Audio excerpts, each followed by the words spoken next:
Halo sahabat kapal, ketemu lagi dengan kita di sini. Nah, sore hari ini kita kedatangan tamu nih dari teman kita warga Indonesia, tapi melanglang kemana-mana. Tapi sebelum itu saya kenalkan dulu nih rekan saya di samping saya yang mungkin tidak asing, tapi silakan sendirilah kenalan sendiri. Silakan. Halo sahabat kapal perempuan, nama saya Justin Anthony. Jadi sore ini saya akan temenin ngasih dos bareng tamu kita yang luar biasa pasti. Ya. Nah, tadi sudah disebut sama Kakak Utin, biasanya kita memanggilnya. Tamu yang hadir sore ini. Sebenarnya sih tidak sore juga, tadi dari pagi dia sudah hadir ke sini. Kita ngobrol banyak sana sini. Nah, penasaran kan? Nah, silakan tamu kita akan memperkenalkan diri. Silakan Kakak. Ya, makasih ya. Halo sahabat kapal, nama saya Julissa Tambunan, lebih akrab dipanggil Ica. Saya lahir besar di Jakarta, tapi saya sekarang tinggal di London, di Inggris. Saya adalah Deputy Executive Director dan Head of Partnership and Learning untuk Equal Measures 2030 atau IM 2030, mitra dari kapal perempuan. Kak Ica, bisa nggak diterangkan dulu Kak Ica, apa itu IM itu Kak Ica? Ya, boleh. Mungkin sedikit Kak Ica, ya silakan. Jadi IM Equal Measure 2030 kita bilangnya IM aja ya. IM ini sebetulnya adalah kemitraan dari organisasi-organisasi dan gerakan-gerakan feminis, kemudian civil society atau organisasi sipil, juga sektor private swasta, ya, perusahaan yang berusaha untuk mencapai kesetaraan gender berdasarkan Sustainable Development Goals, menggunakan data. Jadi Equal Measure sendiri adalah kemitraan dan kita punya ambisi untuk menjadi koalisi advokasi berbasis data. Oh, berarti core-nya tuh data ya Justin ya. Justin, kau bisa ikut bantu Kak Ica nggak? Kenapa kok data begitu penting dalam konteks advokasi, dalam konteks tadi ya pencapaian Sustainable Development Goals? Sebelum nanti Kak Ica menerangkan lagi, gimana Justin? Iya. Kenapa data penting ya? Jadi kalau menurut aku sih kalau nggak ada data, nggak ada sesuatu yang menjelaskan, mungkin tidak bisa melakukan perubahan. Itu sederhananya mungkin seperti itu. Jadi kenapa data dibutuhkan untuk melakukan perubahan tadi? Jadi kalau untuk menuju kesetaraan gender berdasarkan SDGs di tahun 2030, maka data menjadi instrumen yang penting. Oke. Iya. Begitu ya, Mbak Ica ya? Ya, aku kasih contoh aja. Gimana? Ini kan ada hampir 200 negara komit untuk mencapai SDG di tahun 2030. Ada 17 goal. Dari 17 goal ini PBB sendiri dan partner dan mitra-mitranya mempublish indikator-indikator untuk mengukur sejauh mana setiap negara ini mencapai SDG. Nah, hampir 80% dari indikator ini buta gender. Jadi bahkan nggak diukur apakah kalau kita mencapai satu goal setara nggak nih untuk semua gender kayak gitu. Jadi datanya sendiri nggak ada, ya kan? Jadi nggak ada dorongan untuk mengukur itu.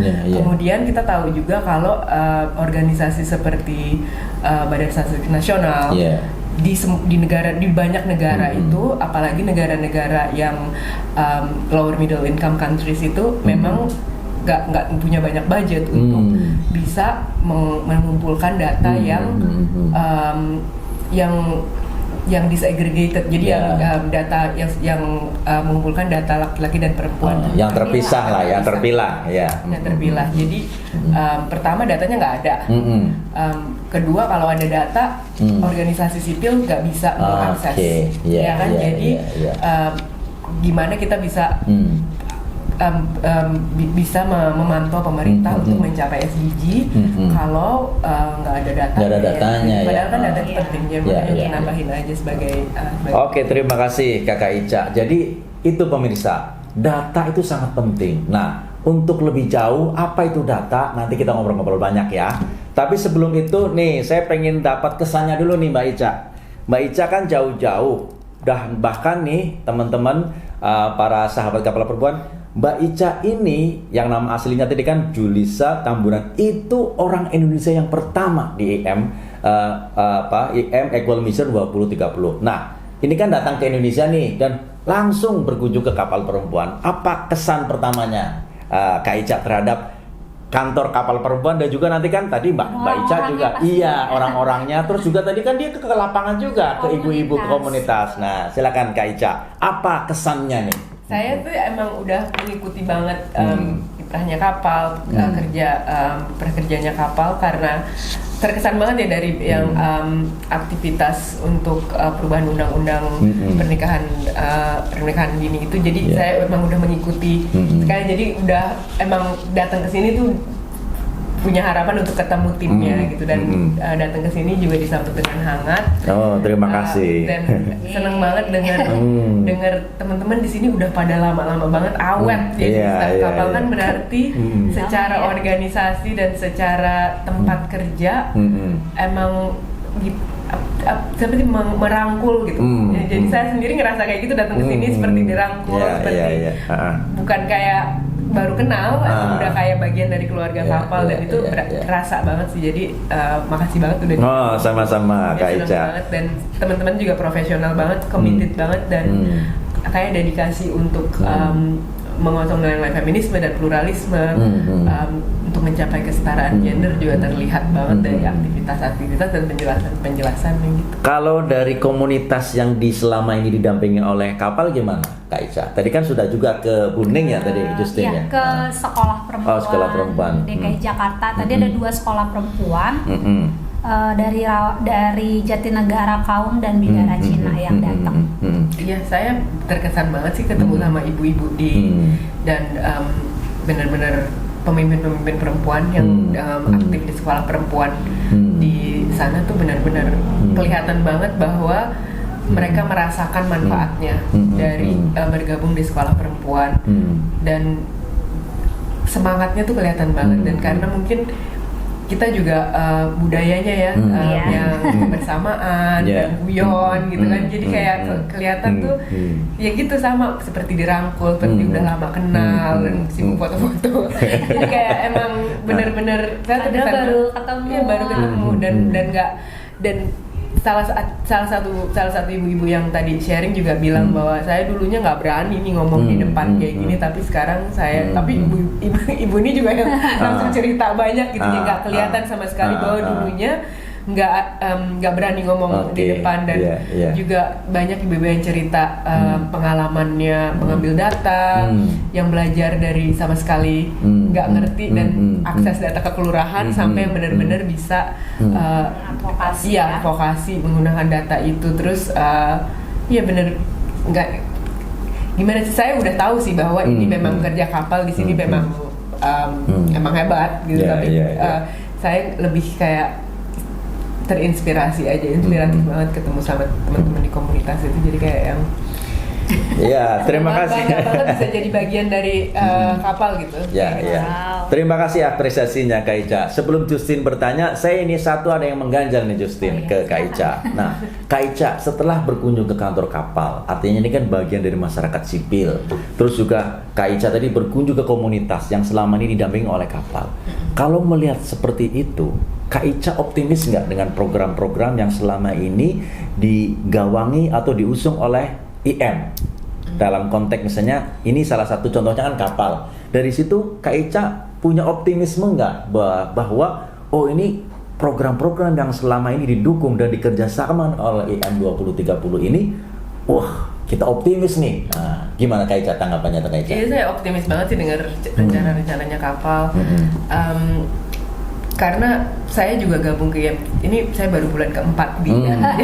Jadi saya juga gabung ke IM karena saya percaya dengan nilai-nilai dan prinsip-prinsip IM yang memang sejalan dengan yang saya percaya ya, dengan nilai-nilai feminismenya. Jadi kesini ngelihat bukti nyatanya dan membuat jadi kayak oh iya bener, jadi saya memang ada di tempat yang benar gitu kan. Kalau misalnya baru pindah kerja kan ngelihatnya bener nggak nih, karena iya, tapi nilai-nilai sejalan, bahkan mitra-mitranya juga nilai-nilainya sejalan, dan itu penting banget sih. Kayak tadi juga sempet kayak tadi pas kita ngobrol-ngobrol, biarpun kadang-kadang kalau misal kerja itu kan kadang-kadang kita ada apa sih nggak setuju, cuman selama ideologi dan selama value masih sama, itu sih yang penting. Jadi saya ngeliatnya itu, jadi saya ya semangat untuk melihat emang, karena gimana ya, pemerintah itu kan memang harus diawasi, dan organisasi-organisasi seperti kapal ini kan harus jadi penggerak juga kan untuk mengawasi, untuk bisa untuk mengawasi akuntabilitas pemerintah gitu. Jadi dan gerakan-gerakan akar rumput itu memang saya percaya mereka yang harus memimpin, memang harus dipimpin dari bawah gitu. Jadi ini udah sesuai banget sih dengan yang saya selama ini percaya. Jadi ya memang. Nah, sahabat kapal, tadi Justin udah bercerita. Nah, Justin ini selama ini dialah yang sangat aktif dan kayak dirjennya lah untuk kegiatan-kegiatan yang selama ini kerjasama dengan IM. Gimana Justin? Apa yang bisa kau bagi kepada kita dan juga mungkin kepada Kak Ica yang jauh-jauh datang dari London? Iya, kalau selama kerjasama dengan IM 2030 ini kan udah berjalan dari 2017. Jadi bukan waktu yang sedikit ya, tapi sepanjang berkegiatan dan bekerja sama, ada banyak hasil yang kita bisa lihat sampai sekarang gitu. Jadi kalau core-nya di program ini kan terkait dengan data, kemudian mendorong data tersebut untuk bisa diadvokasikan, dan gerbang besarnya kita ini kan bagaimana melihat kesetaraan gender itu nanti terjadi. Jadi data yang dari bawah dihasilkan dari bawah, kemudian bisa dibawa diadvokasikan untuk menghasilkan perubahan. Jadi melalui program IM 2030 sudah ada beberapa hasilnya yang sudah berhasil di lokasi yang wilayah program kita, terkait dengan pencegahan dan penanganan perkawinan anak misalnya. Kita berhasil mendorong peraturan-peraturan pemerintah. Contohnya peraturan kayak gimana? Misalnya surat edaran Gubernur Provinsi Sulawesi Barat, kemudian surat edaran Kabupaten Gresik itu, dan surat peraturan Bupati Lombok, Lombok Timur, itu semua terkait dengan pencegahan dan penanganan perkawinan. Jadi itu bagian kontribusi kita untuk implementasi Undang-Undang Nomor 16 Tahun 2019 yang terkait dengan revisi Undang-Undang Perkawinan. Yang penaikan ini ya, usia perkawinan untuk perempuan dari 16 menjadi 19 tahun. Sama dengan laki-laki. Sama dengan laki-laki. Nah, Justin tadi nyebutin data. Kak Eca juga nyebutin data, Justin juga kemudian nyebutin data juga, dan sangat penting dalam konteks program kerjasama IM dengan kapal. Nah, sebenarnya sih mungkin sahabat kapal perempuan yang mendengarkan ini, data, apakah data itu nanti data-data kuantitatif saja atau datanya dari BPS? Nah, sebenarnya data yang maksud di sini tuh apa sih Justin? Mungkin nanti Mbak Eca bisa menambahkan. Iya. Kalau yang selama ini kita hasilkan ada data kuantitatif dan juga kualitatif. Jadi kita tidak sedang ingin menyaingi BPS misalnya, karena data kita juga terbatas. Tapi sebenarnya kita mengisi gap. Apa yang kurang dengan datanya pemerintah. Misalnya seperti ini, ketika kami ingin mendorong di Sulawesi Barat, karena di sana waktu di tahun 2019 Provinsi Sulawesi Barat itu perkawinan anak nomor 1 tertinggi di Indonesia. Sekarang dia udah peringkat ketiga. Udah turun lah ya. Dari 1 ke 3 masih 5 besar sih, masih bahaya juga. Tapi pasti ada pengaruh dengan lahirnya surat edaran gubernur itu. Nah, ketika kami mengumpulkan data-data yang sudah ada, data-data di tingkat nasional, kita juga mau lihat kita mengambil satu penelitian kecil waktu itu di satu desa namanya Desa Kalepu. Kita ingin lihat kira-kira apa sih penyebabnya. Kalau selama ini data mengatakan penyebabnya adalah kemiskinan. Apakah kemiskinan satu-satunya penyebab atau masih ada yang lain? Ternyata ketika kami melakukan wawancara mendalam, kemudian FGD, ternyata selain kemiskinan ada yang lain. Misalnya adat. Jadi kalau di sana tuh karena suku Bugis gitu ya, dan Makassar itu lumayan tinggi gitu untuk adatnya. Kalau mereka percaya kalau misalnya gini, ada datang yang melamar, kalau sampai 3 kali kamu tolak, kamu nanti kena sanksi.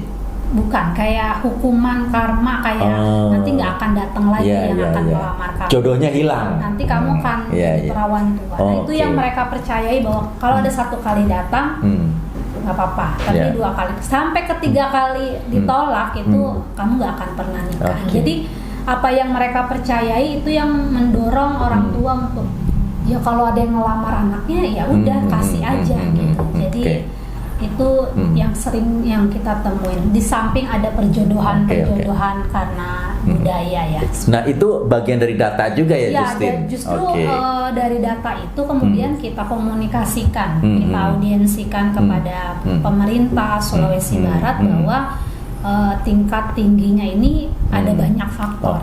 Itu yang membuat mereka tergerak. Oh iya, berarti memang penting kita harus melahirkan sebuah kebijakan untuk mendorong pencegahan dan penanganan perkawinan anak yang terjadi. Karena di sana rata-rata menikah itu umur 12 sampai 16. Jadi memang usia produktif dan usia pertumbuhan anak lah ya.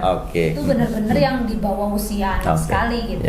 Nah, Kak Ica, gimana Kak Ica melihat seperti ini, dan mungkin ada informasi terbaru dan mungkin di tingkat internasional tentang data itu sendiri, Kak Ica? Ya, kalau misalnya di IM sendiri kan kita punya yang namanya SDG Gender Index. Dan SDG Gender Index itu sama seperti yang Justin bilang, sebenarnya misinya adalah untuk memberi tahu bahwa ini loh kenyataannya, karena data kan sebenarnya memberi kita informasi sesuatu, maksudnya itu informasi yang valid, karena memang jelas gitu, jelas dari mana sumbernya dan apa sampelnya. Cuman si SDG Gender Index ini sebenarnya tujuannya adalah mengukur sampai sejauh mana sih setiap negara yang komit untuk mencapai SDG sampai 2030 memikirkan kesetaraan gender ketika mereka melaksanakan program-program SDG-nya. Seperti saya bilang tadi sebelumnya, hampir 80% indikator SDG itu gender blind, mereka nggak lihat perbedaan gender. Jadi katakanlah goal salah satu goal mengenai air, ketersediaan air untuk semua orang, itu nggak ada indikator gendernya gitu, cuma sedikit indikator gendernya. Jadi kalaupun si negara ini berhasil mencapai goal si air ini, kita sampai nih 2030 semua dapat. Tapi kan nggak ada data yang menunjukkan bahwa ya perempuan dan laki-laki dan ini memang setara untuk semua gender, semua bisa akses air seperti itu. Jadi ini contoh aja. Jadi si gender index yang kita kembangkan ini di IM, kita membuat indikator untuk setiap goal di SDG. Jadi ada 14 dari 17 goal di SDG, kita bikin indikator gendernya. Kita ukur berdasarkan data yang udah ada. Memang data yang udah ada pun terbatas karena kan memang nggak semua organisasi punya data untuk kayak hampir 200 negara kan. Jadi SDG Gender Index yang kita punya ini hanya mencakup 144 negara. Tapi itu pun udah cukup lumayan ya. Jadi karena indikatornya ada 54 dan semuanya mengukur kesetaraan gender. Dari indeks ini kita bisa lihat siapa sih yang paling oke nih dari 144 ini, nomor satunya siapa. Terus Indonesia ada di nomor berapa, kayak gitu kan kita jadi bisa tahu. Nah itu jadi kita tuh bisa datang ke pemerintah bilang ini loh, ini loh kenyataannya. Jadi kalau misalnya pemerintah bilang enggak kok kita oke kok sejauh ini kita udah mikirin banget nih standar gender, tapi buktinya masih di nomor misalnya 83 gitu. Kayak gitu. Jadi bisa ngomong dengan ada bukti gitu kan. Jadi itu loh gunanya data sebenarnya, untuk bisa advokasi dengan bukti nyata. Jadi kalau advokasi, karena orang kan bilang kalau advokasi itu jangan ngomong doang. Nah, justru ini data ini sebagai buktinya lah. Nggak usah ngomong, nggak usah banyak ngomong. Nih datanya ya. Oke. Baik, Kakak Ica dan Justin. Tadi kan kita sudah banyak nih ngobrol-ngobrol tentang apa yang sudah dilakukan selama ini untuk mencapai tadi tujuan pembangunan berkelanjutan. Nah, kita sekarang melangkah lebih jauh lagi. Nah, ke depan nih Kak Ica, apa kira-kira atau rencana-rencana yang setelah ini ada gender index ya. Gender index itu luar biasa menurut saya, karena di Indonesia pun ini satu-satunya baru dalam sejarah juga ya. Bagaimana semua goal itu dianalisis dan kemudian bagaimana itu keterkaitnya dengan konteks gender perspektif. Nah, ke depannya nih IM mau buat apa lagi, atau apa rencana-rencana selanjutnya dari IM sendiri nih Kak Ica? Mungkin kita bisa berbagi, nanti mungkin Justin juga bisa nimpalin nih, Justin memperdalam lagi. Silakan Kak Ica. Jadi kita kemarin kan terakhir launching index tahun 2022.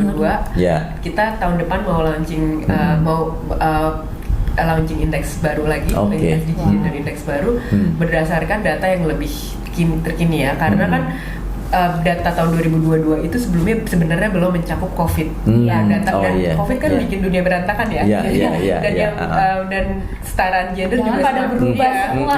Jadi sebenarnya itu penting banget karena sekarang kita bisa dapat data yang lebih kini dan udah mencakup data COVID. Jadi tahun ini kita mau mulai desain indikatornya, desain indeksnya seperti apa. Jadi konsultasi dengan mitra-mitra kami seperti kapal, mitra-mitra kami di negara lain juga, dan mulai konsultasi juga dengan produsen data. Produsen data tuh seperti WHO, UNICEF, itu kan mereka UN itu kan memang produsen data, World Economic Forum. Jadi melihat data indikator apa yang mereka punya yang bisa kita ambil dan masukin ke dalam gender index gitu. Jadi kita mulai konsultasi dengan produsen data dan mitra-mitra kerja yang memang mengerti konteks yang berbeda di setiap negara. Itu nanti mulai tahun ini dan mudah-mudahan launching pertengahan tahun depan. Pertengahan tahun depan. Ya, pertengahan tahun depan. Mungkin agak ke akhir deh, Agustus September tahun depan itu sih targetnya. Targetnya. Jadi itu satu. Kemudian IM sendiri ini kan yang tadi saya sebut, kita kan awalnya sebagai kemitraan ya. Jadi kita bentuknya bermitra dengan banyak organisasi di beberapa negara. Selanjutnya mulai akhir tahun ini sampai tahun depan kita mau membentuk koalisi. Jadi koalisi advokasi berbasis data. Jadi karena kapal udah mitra kami, jadi otomatis langsung diundang menjadi anggota koalisi. Jadi sampai saat ini kita akan berkonsultasi dengan mitra-mitra kami saat ini, gimana sih membentuk koalisi yang memang setara, yang feminis, yang partisipatif, supaya kita bisa mencapai agenda-agenda strategis IM. Jadi IM sendiri akan menjadi sekretariat koalisi. Oke. Justin, gimana menurutmu Justin dengan rencana IM membentuk kayak tadi semacam koalisi dan juga akan melaunching lagi nih IM 2030 nanti di tahun depan tadi? Kayaknya menarik Justin ya, karena ini akan menggabungkan data-data yang lagi COVID. Kalau kemarin kan nggak ada. Nah, gimana Justin? Aku juga mau cerita dulu ya. Jadi ketika kita juga launching di sini, jadi waktu itu kan launching index ya tadi, gender index ya. Launching yang di global, kemudian tiap negara kan juga melaunching ya. Nah, kalau waktu kami melaunching tuh responnya luar biasa sekali sih. Waktu itu apalagi kita dapat respon dari Bappenas gitu ya. Sebenarnya masih ada PR kita juga untuk melanjutkan diskusi, karena waktu itu kita berdiskusi, ada tawaran ketika Bappenas juga melaunching dashboardnya SDGs. Jadi ini sebenarnya masih diskusi lanjutan harusnya nanti, karena kita ingin bagaimana indeks gender ini bisa jadi rujukan juga di dashboard SDGs yang dipunyai oleh pemerintah kita gitu. Jadi kalau nanti tahun depan akan di launching, termasuk waktu itu kita sudah kasih masukan-masukan beberapa indikator yang memang belum masuk dan itu penting. Aku pikir akan bagus banget gitu, apalagi kalau kita linkkan dengan apa yang pemerintah punya, karena mereka itu udah welcome banget, bahkan mereka menjadi reviewer sebelum kita launching, kita udah diskusi dulu gitu, mereka kita undang jadi waktu itu dari narasumber bahkan mereka bisa memberikan tanggapan dan respon. Jadi ketika mereka menyambut baik dan ada peluang untuk bisa bekerja sama memasukkan dengan sistemnya pemerintah, aku pikir itu bagus sekali sih. Dan mereka masih penasaran sih sebenarnya bagaimana nih kalau nanti dikembangkan. Ada banyak kita sampai habis waktu menjawab karena saking mereka penasarannya, karena mungkin yang tadi Mas Idwas bilang ya, indeks gender ini belum banyak yang buat seperti ini dengan ada banyak data gitu ya, ada banyak data terkait dengan SDGs, tapi data yang mempunyai penajaman analisis gender mungkin itu yang nggak banyak. Nah, salah satunya indeks gender ini yang mencoba untuk kan data-data yang dipertajam dengan analisis gender gitu. Dan mau nambahin sedikit tadi Jessie bilang data itu udah banyak, tapi yang penting adalah gimana sih supaya aktivis dan advokat bisa pegang data ini dan bisa mengerti data ini, itu kan yang paling penting juga. Tujuannya si gender index ini sebenarnya juga itu, gimana sih supaya kita bisa mengartikan data yang banyak banget di mana-mana ini jadi lebih meaningful dan bisa digunakan untuk advokasi oleh para aktivis di lapangan. Iya, setuju. Nah, itu pentingnya data dan juga kenapa gender index itu harus di launching, dan tahun depan juga nanti ada lagi ya Kak Ica ya. Nah, Justin, tadi rencana Kak Ica dan juga IM tentang mau adanya koalisi tadi, Justin. Bagaimana menurutmu, bagaimana kira-kira ya, bagaimana tanggapan atau bagaimana potensinya lah dengan rencana koalisi itu? Kayaknya itu perlu direspon tuh, Justin. Silakan Justin. Kalau untuk membentuk koalisi ya, karena kapal pasti udah bergabung ya. Mungkin ini jadi sebuah gerakan yang akan semakin besar gitu. Jadi yang tidak maksudnya jadi kalau mungkin kemarin masih terbatas beberapa mitra, kemudian beberapa negara, tapi ketika ini akan dibuka kesempatan, walaupun pasti akan ada persyaratan pastinya ya. Tapi menurut aku ini akan jadi sebuah gerakan yang bisa semakin besar dan semakin masif ya. Kesetaraan gender di tahun 2030. Kalau tadi dibilang memang COVID itu memporak-porandakan, mengacak-ngacak, memporak-porandakan lah ya. Sebenarnya kita juga belum, kalau di Indonesia ya, kita belum dengar nih pasca pandemi ini situasi untuk mencapai SDGs seperti apa. Itu sebenarnya yang jadi diskusi kita. Di situ mungkin kritikalnya tuh data gender index ke depan itu. Jadi aku sih berharap dengan nanti ada koalisi semakin menambah amunisi gitu ya, untuk ada banyak gerakan-gerakan dengan berbagai macam organisasi sesuai dengan expertise masing-masing pastinya, dengan kerja dengan isu-isu yang berbeda, tapi karena kerangkanya untuk menuju kesetaraan gender itu akan semakin mendorong lebih kuat gitu. Itu sih. Ada tambahan, Kak Ica? Itu aja sih kayaknya. Baiklah sahabat kapal perempuan, itulah beberapa hal dan bincang-bincang sore ini. Nah, sebelum penutup saya minta nanti Kak Ica apa pesannya dan apa harapannya ke depan, dan juga Justin, apa kira-kira peluangnya dengan adanya tadi gender index tahun depan yang akan di launching, dan juga ada koalisi besar untuk mendukung itu. Silakan Kak Ica.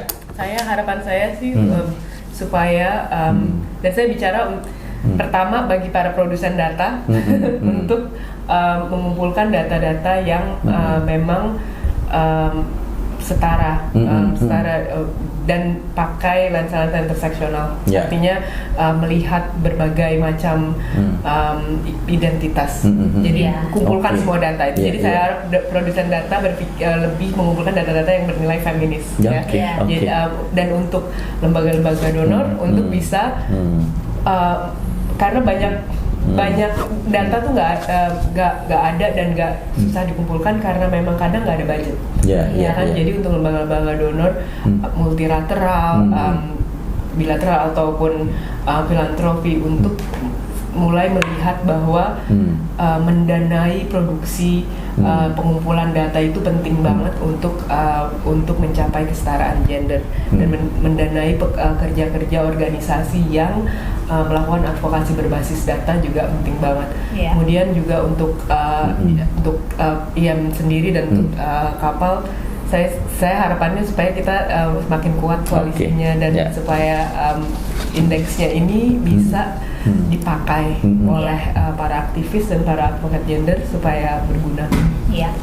Oke, terima kasih Kak Ica. Justin, ada yang bisa mau kau sampaikan? Silakan. Aku ini aja sih, jadi memperkuat kerja-kerja multi pihak yang selama ini juga sudah kita bangun.